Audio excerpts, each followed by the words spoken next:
بسم اللہ الرحمن الرحیم۔ السلام علیکم دوستو، امید کرتا ہوں کہ تمام دوست ٹھیک ٹھاک اور خوش ہوں گے۔ دوستو، میں ہوں کیڈٹ زین العابدین اور اپنے YouTube channel police exams preparation سے آپ سے مخاطب ہوں۔ دوستو، آج کی ویڈیو میں ہم تعزیرات پاکستان کے دفعہ 307 پڑھیں گے۔ دفعہ 307 پی پی سی میں ہے وہ صورتیں جن میں قطعامت کا قصاص نافذ نہیں کیا جائے گا، یعنی اگر کوئی مجرم ہے اور وہ قطعامت کا مرتکب ہو جاتا ہے تو وہ کون کون سی صورتیں ہیں جن میں اس مجرم کو قصاص کا سزا نہیں دیا جائے گا۔ دفعہ 307 پی پی سی میں 3 صورتیں بیان کی گئی ہیں جن میں قطعامت کا قصاص نافذ نہیں کیا جائے گا۔ حسب ذیل صورتیں ہیں وہ یہ 3 صورتیں جو ہے ان میں قصاص نافذ نہیں کیا جائے گا۔ نمبر 1، جب مجرم قصاص کے نفاذ سے پہلے فوت ہو جائے۔ اس کا مطلب یہ ہے کہ اگر کوئی مجرم ہے وہ قتل عمد کا مرتکب ہوا ہے اور اس کو قصاص کی سزا سنائی گئی ہے، لیکن وہ مجرم قصاص کی سزا نافذ ہونے سے پہلے فوت ہو جاتا ہے تو اس صورت میں قصاص نافذ نہیں کیا جائے گا۔ نمبر 2، جب کوئی ولی رضاکارانہ طور پر اور بغیر دباؤ کے عدالت کے اطمینان کی حد تک دفعہ 309 کے تحت قصاص کے حق سے دستبردار ہو جائے یا دفعہ 310 کے تحت صلح کرے۔ اس کا مطلب یہ ہے کہ جب کوئی ولی کی تعریف دفعہ 299 میں کی گئی ہے، یعنی وہ شخص جو قصاص کا مطالبہ کرنے کا حقدار ہو، وہ بغیر کسی دباؤ کے، یعنی اس پر کسی کا دباؤ نہ ہو اور رضاکارانہ طور پر عدالت کے اطمینان کے حد تک دفعہ 309 کے تحت قصاص کے حق سے دستبردار ہو جاتا ہے یا دفعہ 310 کے تحت صلح کرے۔ دفعہ 309 میں قتل عمد میں قصاص سے دستبرداری کے متعلق ذکر ہے، جبکہ دفعہ 310 پی پی سی میں قتل عمد میں قصاص کا راضی نامہ یعنی صلح کا ذکر ہے۔ تو اس صورت میں اگر کوئی بغیر دباؤ کے رضاکارانہ طور پر دفعہ 309 اور 310 کے تحت جو ہے صلح کرتا ہے یا قصاص کے حق سے دستبردار ہو جاتا ہے تو اس صورت میں قصاص جو ہے وہ نافذ نہیں کیا جائے گا۔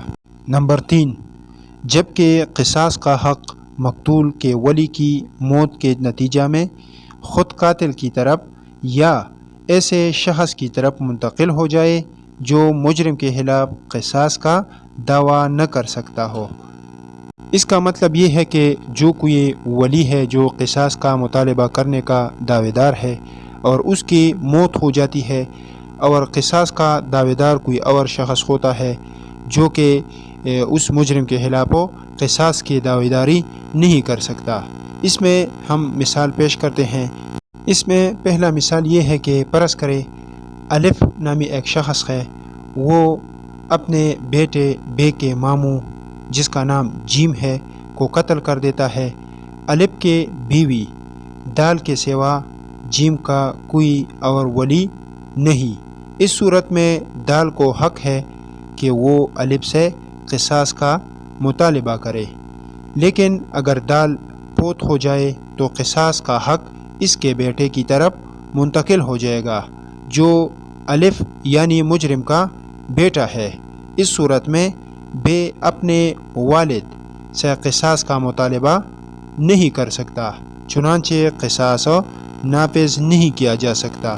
اس کا مطلب یہ ہے کہ اگر کوئی شخص ہے وہ اپنے بیوی کے بھائی کو قتل کر دیتا ہے اور اس مقتول کا اس بہن کے سوا اور کوئی ولی نہیں ہوتا جو کہ مجرم کی بیوی ہے، تو مجرم کی بیوی اپنے شوہر سے اپنے بھائی کے قصاص کی دعویداری کر سکتا ہے، لیکن اگر اس مجرم کی وہ بیوی جو ہے وہ فوت ہو جاتی ہے تو اس کا بیٹا پھر قصاص جو ہے وہ نہیں لے سکتا کیونکہ مجرم جو ہے اس کا باپ ہے۔ اس میں دوسرا مثال یہ ہے کہ بے نامی ایک عورت ہے جو اپنے شوہر جس کا نام الف ہے کہ بھائی جس کا نام جیم ہے کو قتل کر دیتی ہے۔ الف کے سوا جیم کا کوئی وارث نہ تھا۔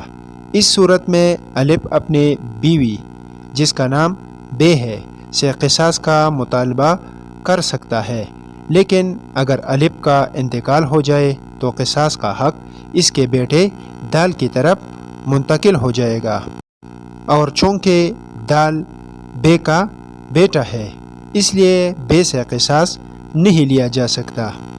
اس کا مطلب یہ ہے کہ اگر کوئی عورت ہے وہ اپنے شوہر کی بائی کو قتل کر دیتا ہے تو اس کے شوہر اپنی بیوی سے قصاص کا مطالبہ کرنے کا حقدار ہے، لیکن اگر اس کا شوہر جو ہے وہ فوت ہو جاتا ہے اور پھر اس کی قصاص کا حق اس کے بیٹے کی طرف منتقل ہو جاتا ہے تو اس عورت کی وہ بیٹا جو ہے وہ اپنی ماں سے جو ہے وہ قصاص نہیں لے سکتا۔ دوستو یہ آج کی ویڈیو تھی جس میں ہم نے دفعہ 307 تعزیرات پاکستان تفصیل سے پڑھا، جن میں وہ صورتیں بیان کی گئی ہے جس میں قتل عامد کا قصاص نافذ نہیں کیا جا سکتا۔ اگر آپ کو یہ ویڈیو پسند آئی ہو تو لائک اور کمنٹس ضرور کریں، اور نئے ویڈیوز کے لیے میرا چینل ضرور سبسکرائب کریں۔ انشاءاللہ اگلی ویڈیو میں آپ کے ساتھ پھر ملاقات ہوگی، تب تک کے لیے مجھے اجازت دیجیے۔ خدا حافظ۔